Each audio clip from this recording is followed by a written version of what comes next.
নমস্কার, সময় কলকাতায় স্বাগত। টলি হলি বলি নিয়ে সঙ্গে রয়েছে আমি গোপা। শুরুতেই টলিউডের খবরের দিকে নজর রাখবো। স্টার কিডরা বরাবরই লাইমলাইটে থাকে, সে বলিউড হোক বা টলিউড। রাজ শুভশ্রীর ছেলে ইউভানও এক্ষেত্রে ব্যতিক্রম নয়। জন্মের পর থেকেই সংবাদের শিরোনামে রাজত্ব করতে সে। খুদের নানা মজার কাণ্ড কারখানায় অনুরাগীরাও মজে থাকেন। এবার বাবা রাজ চক্রবর্তীর সোশ্যাল মিডিয়া অ্যাকাউন্টে দেখা গেল সেই খুদে ছুটির দিনেও পড়াশোনা করছে। সারা সপ্তাহ স্কুল, এক্সট্রা কারিকুলার অ্যাক্টিভিটিস করে বাচ্চারা তাকিয়ে থাকে রবিবারের দিকে, আর সেখানে ইউভান কিনা ছুটির দিনও পড়াশোনা নিয়ে ব্যস্ত। ঘরের গোটা মেঝে জুড়ে ইংরেজি অক্ষর চর্চা করতে দেখা গেল তাকে। কোনো দিকে ভুরুক্ষেপ নেই, এক মনে সে কোথাও লিখে চলেছে, আবার কোথাও ছবি এঁকে চলেছে। আর ছেলে সে মজার কীর্তি ক্যামেরাবন্দি করে ছড়িয়ে দিয়েছেন রাজ চক্রবর্তী, যা দেখে মজেছে নেটপাড়াও।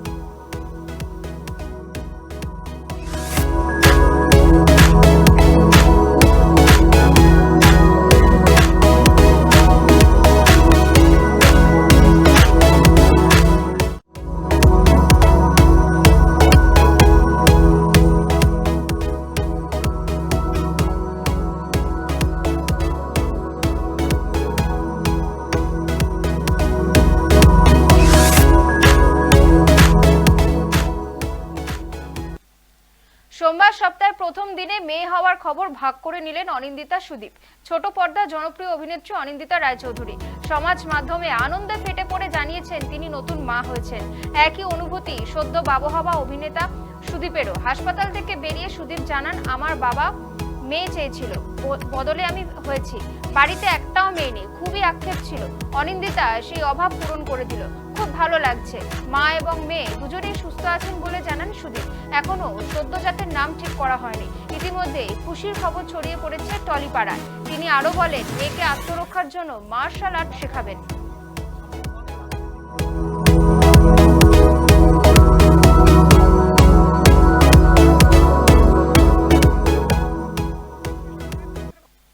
একটা গোটা বসন্ত পার করে ফেলেছেন অনুপম রায় এবং প্রস্মিতা। 2024 সালে 2রা মার্চ আইনি মতে বিবাহ করেন সঙ্গীত জগতের দুই তারকা। শিল্পী দম্পতি প্রথম বিবাহবার্ষিকী উপলক্ষে কি পরিকল্পনা তাদের? অনুরাগীদের তো সেই নিয়ে হাজারো প্রশ্ন। সেটাই তো স্বাভাবিক। রবিবার ছুটির দিন। বিয়ের প্রথম জন্মদিনটা কিভাবে উদযাপন করেছেন অনুপম প্রস্মিতা? জানা গেল, বিয়ের মতোই প্রথম বিবাহবার্ষিকী সাদামাটা ভাবেই পালন করেন তারা। উদযাপনের আতিশয্য নেই, তবে রয়েছে কাছের মানুষদের নিয়ে একসঙ্গে খাওয়া দাওয়া, আড্ডা। শনিবার রাতে ছিল অনুপম রায়ের লাইভ কনসার্ট। সেই অনুষ্ঠানের জন্যই বিশেষ কিছু আয়োজন তিনি করতে পারেননি। গায়ক জানিয়েছেন, মা বাবাই কেবল আসেন তাদের বাড়িতে, সকলে একসঙ্গে আড্ডা দেন, খাওয়া দাওয়া করেন। উপহার হিসেবে অনুপম প্রস্মিতাকে হলুদ রঙের শাড়ি দিয়েছেন।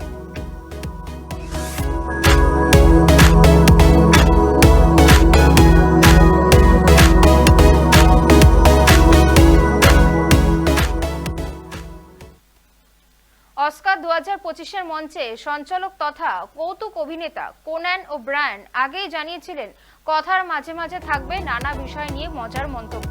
সারা বিশ্বের বিভিন্ন ভাষাভাষী মানুষের কাছে পৌঁছানোর জন্য এদিন কোনান হিন্দি, স্প্যানিশ ও ম্যান্ডারিন ভাষার কথা বলেন। তার বক্তব্যে উঠে আসে ভারতের কথাও। ভারতের মানুষ প্রাতরাশ করতে অস্কার দেখছেন, এমন রসিকতাও করে মন্তব্য করেন কোনান। তার কথা শুনে শিল্পীদের মধ্যে হাসির রোল ওঠে। অস্কারের মঞ্চ থেকে চীনের কাছে আর্থিক সাহায্যও চান এদিন তিনি। চীনের ছবিতে যাতে তাকে কাজ দেওয়া হয় এবং আর্থিক সাহায্য করা হয়, সে আর্জিও রাখেন কোনান। তবে পুরোটাই কিন্তু মজার ছলে ছিল। চলতি বছরের অন্যতম চর্চিত ছবি ছিল এমেলিয়া পেরেজ। ছবিতে রূপান্তরকামী অভিনেত্রী কার্লা সোফিয়াকে নিয়েও বিস্তর বিতর্ক তৈরি হয়েছিল। তাকে নিয়েও মশকরা করতে ছাড়েননি কোনান।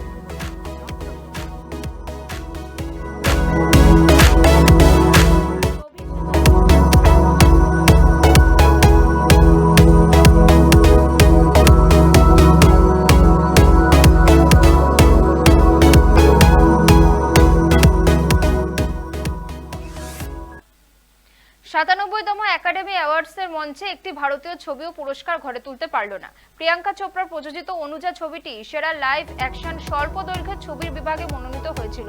আশায় বুক বেঁধেছিলেন ভারতীয় সিনেপ্রেমীরা। শেষ মুহূর্তে গল্পবিজ্ঞান ঘরানার I am not a robot ছবিটির কাছে হেরে গেল। অনুজার নেপথ্যে ছিলেন প্রিয়াঙ্কা চোপড়া। তবে তিনি একা নন, ছিলেন গত বছরের অস্কার জয়ী প্রযোজক গুনিত মোঙ্গা সহ অন্যান্যরা। চলতি বছর ভারত থেকে অস্কারের জন্য আনুষ্ঠানিকভাবে পাঠানো হয়েছিল কিরণ রাও পরিচালিত লাপাতা লেডিস ছবিটিকে। মূল প্রতিযোগিতায় ঢুকেই ছিটকে যায় ছবি, তবে অনুজা নিয়ে আসার আলো দেখেছিলেন সকলে। তবে অ্যাডাম জে গ্রেস্ট পরিচালিত 22 মিনিটের হিন্দি স্বল্পদৈর্ঘ্যের ছবিটি দারিদ্র্যের বিরুদ্ধে লড়াই করা দুই বোনের জীবনের গল্প।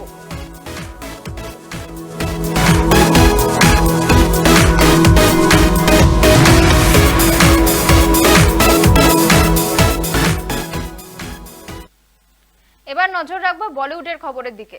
সলমান খানের সঙ্গে অ্যাটলির জুটি বাঁধার গুঞ্জন এখন 20 বাও চলে। অ্যাটলির মেগা বাজেট সিনেমা থেকেই ছাঁটাই সলমান খান, পরিবর্তে দক্ষিণী সুপারস্টার আল্লু অর্জুনের উপর ভরসা রেখেছেন পরিচালক। অনুরাগীরা আশায় বুক বেঁধেছিলেন এতদিন, বহু ছক কষে ফেলেছিলেন তারা, ভেবেছিলেন জওয়ানের মতোই আরেকটি ব্লকবাস্টার ছবিতে ঝড় আসতে চলেছে। সূত্রে খবর, পুষ্পা 2 তারকা মৌখিকভাবে সবুজ সংকেত দিল, শৈশবত এখনো বাকি। শুটিং শিডিউল নিয়ে ইতিমধ্যে আলোচনা হয়ে গিয়েছে পরিচালক অভিনেতার মধ্যে। আগামী এপ্রিল-মে মাসের মধ্যে প্রি প্রোডাকশনের কাজ শুরু হবে পুরোদমে। কিন্তু আচমকাই কেন সলমান খানকে বাদ দিতে হলো? জানা গিয়েছে, পুনর্জন্মের প্রেক্ষাপটে অ্যাটলি পরিচালিত এই ছবি প্রযোজনা করবে ডার্ক সাইটের তামিল প্রযোজনা সংস্থা সান পিকচার্স, যারা এই পিরিয়ড ড্রামার জন্য 600 কোটির বাজেট নির্ধারণ করেছেন। আর সেই প্রযোজনা সংস্থার তরফ থেকে আপত্তি উঠেছে, প্রযোজক নাকি সালমানের উপর মেগা বাজেট সিনেমার ভার ছাড়তে নারাজ। সম্ভবত ভাইজানের বিগত কয়েক বছরের বক্স অফিসে গ্রাফ দেখেই এহেন মতামত তাদের, আর সেই জন্যই পুষ্পাকে বেছে নিয়েছেন তারা।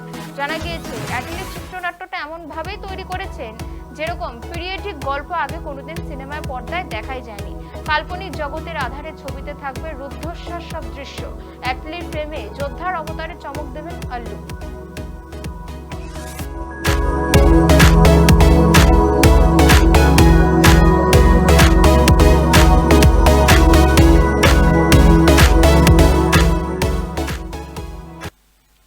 গোবিন্দা সুনিতার বিয়ে ভাঙার গুঞ্জনে সরগরম বলিউড। 27 বছরের দাম্পত্যে কি সত্যি দাড়ি পড়তে চলেছে?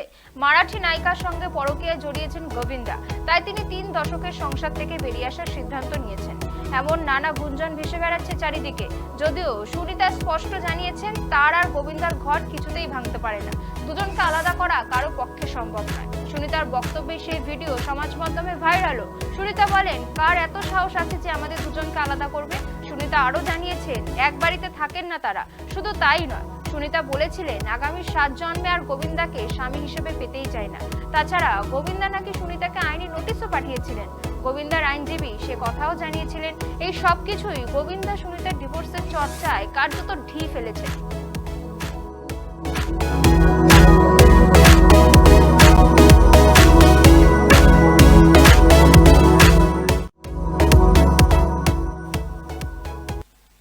টলি হলি বলি এখনকার মতন এ পর্যন্তই। অন্যান্য সব খবরের জন্য নজর রাখুন সময় কলকাতায়।